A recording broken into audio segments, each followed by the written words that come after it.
Hey guys, how's it going? It's Sean. So I'm excited today to introduce the next new host of the channel. Her name is Ailey. She's from Turkey and her English is phenomenal. She also speaks Korean along with a few other languages as well. Anyway, I think you guys can learn a lot from her as she's really good with languages and she's just overall a really nice person. 그리고 저는 요즘 멤버십 프로그램을 하고 있는데 새로 영상을 올릴 때마다 영어 대본과 한영 자막을 자유롭게 설정할 수 있는 영상도 멤버들에게 올려드릴게요. 관심 있으시면 아래 설명을 참고해주세요. Without further ado, let's begin.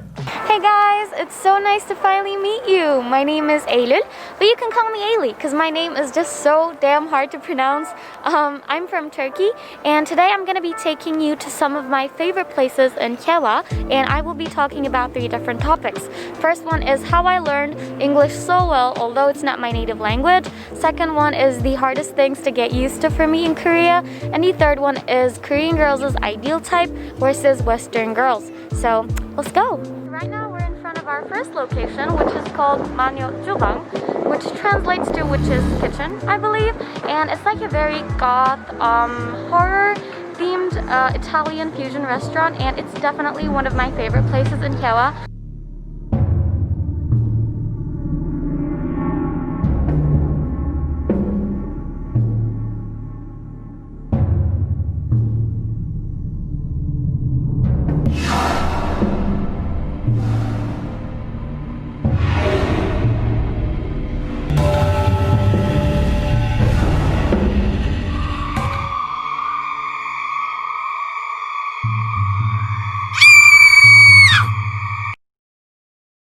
Okay, so my order came pretty quick, and as you can see there's this huge bloody finger type of cookie on top, so I'm kind of looking forward to try this one out, and let's eat.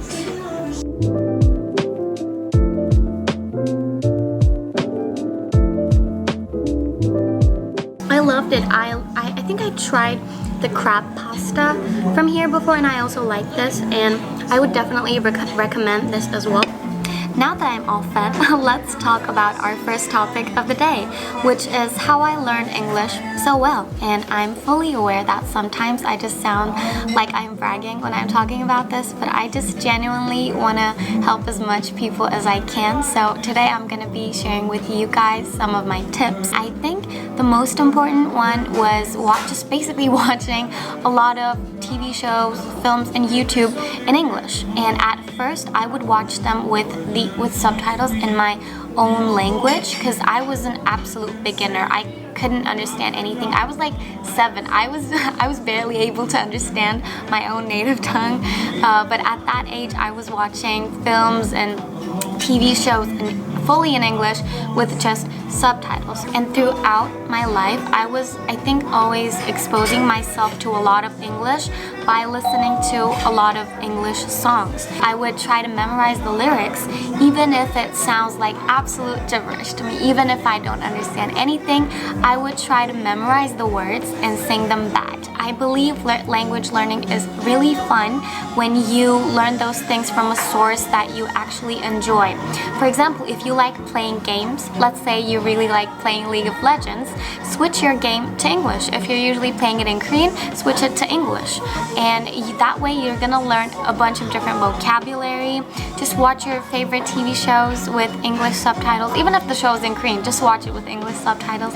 Just try to incorporate English to your life. And also, watch this channel because you're gonna learn a lot of things. Jokes aside, I would really recommend you do these things because after English, I picked up Korean, German, and Spanish, and in all of these languages, I realized that I studied like 15% with books, and the rest was just using a bunch of different media outlets, like just watching a lot of movies and listening to a lot of songs. So these were all of my recommendations.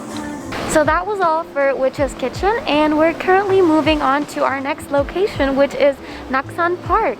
And I found that a lot of my Korean friends haven't been there and they don't even know where that is. So as a very local 외국인 myself, I thought I should take you guys there because it's a really, really pretty place that has a very pretty view.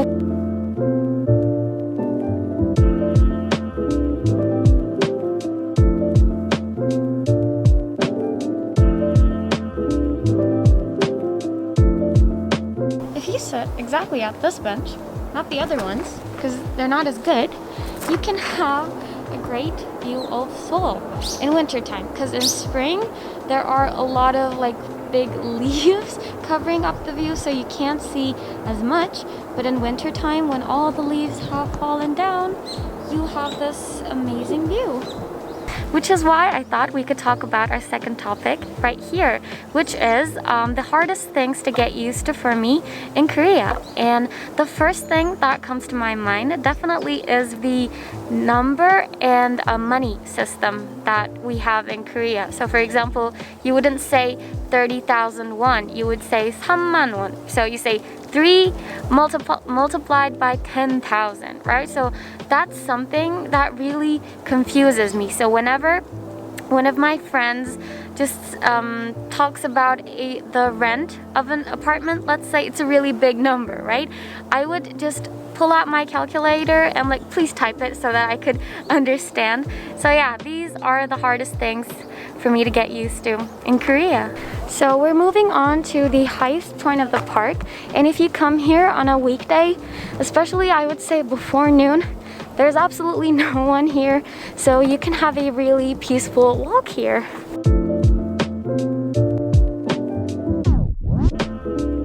Okay, so this is the star of the show. You ready? It's the view of Naksan. Come on, it's the view of Naksan Park. So right now we're going down, and I originally planned to get this waffle that's really famous around Haewa Station, but I was just passing by and saw that the food truck was just not there today for some reason. I'm sorry, a lot of things didn't go as planned today, but instead I thought I could take you guys to my favorite bakery in Haewa. And then I'm gonna take you guys to Youngkyoung University, which is where I study. I'm gonna show you my favorite place in our campus.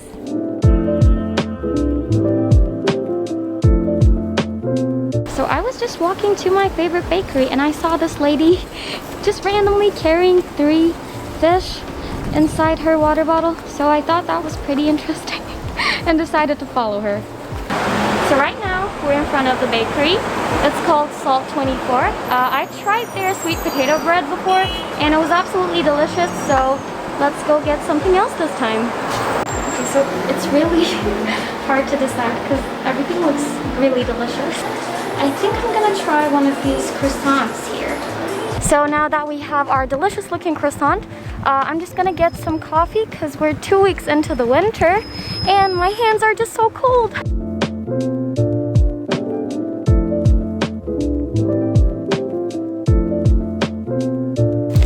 Look, just the right amount of cream and I think red bean paste. So, and also we've got our coffee, so I don't freeze to death today. So let's try this out. Let's see.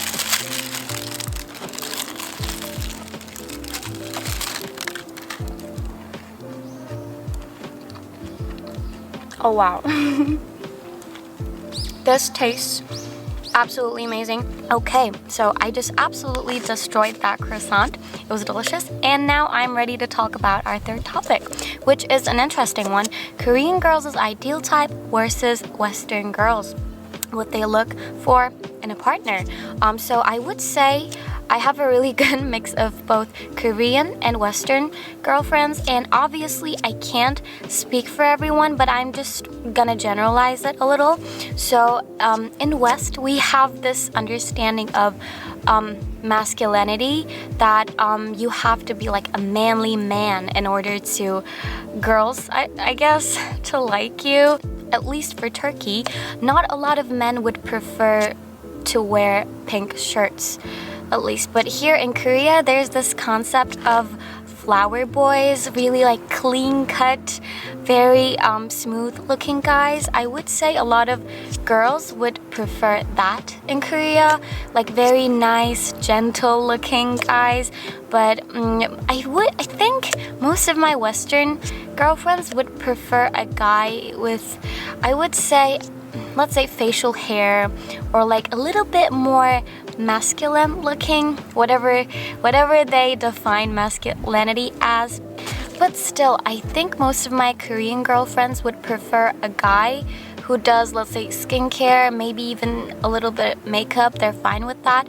In the West, makeup for guys is still something a little unacceptable, at least for Turkey.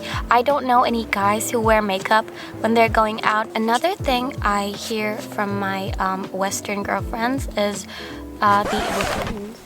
I'm sorry, they literally just kicked me out right when I was talking, saying that it was their closing time, so I guess I'm gonna have to continue here. Okay, there's also absolutely no one here, so I feel like I'm safe to continue with my speech here. What was I saying? Okay, I was talking about the preferences of my Western girlfriends, and something I have been hearing quite a lot recently is the importance of jawlines. A lot of my Western girlfriends prefer guys with really defined jawlines, really strong jawlines, because they think it makes guys look more masculine.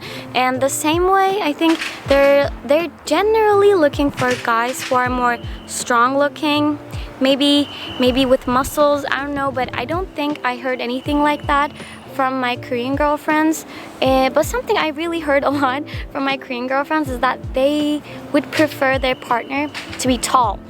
So when, let's say I'm talking with a friend and I ask them if they find this person attractive, they're like, no, but he's tall, so it's fine. I don't know, I guess height is really important here. I mean, I would say my Western friends also would, like most of them, would prefer taller guys, but they wouldn't specifically look for a taller guy. And the last thing I realized is about manners. So here in Korea, what I realized is that especially if you're on a date with someone, the guy usually always ends up getting the check for you. And I think that's what's socially acceptable. When I talked to my Korean girlfriends about this, they said that they would actually prefer a guy paying, paying all of the check for them when they're going out on a date. But when I talked to my Western girlfriends about this, they said they would feel really uncomfortable and they would feel offended if a guy keeps getting the check for them. So I think for us, it's acceptable if, let's say, they're paying for the meal and then you're getting them like a dessert or a coffee. But here in Korea, I mean, in my experience, guy just always ends up paying all of it, even though they're a student. I'm a student, even though they're a student as well. So I would say Western girls might feel a little bit offended by that. And yeah, in terms of manners, I think Korean girls think this is being nice and kind, but I think Western girls think the opposite for this. Okay guys, so that was it for today. I hope you enjoyed it, and I guess I'll see you on the next one. Thank you so much for watching, everyone. We will see you in the next video. Bye.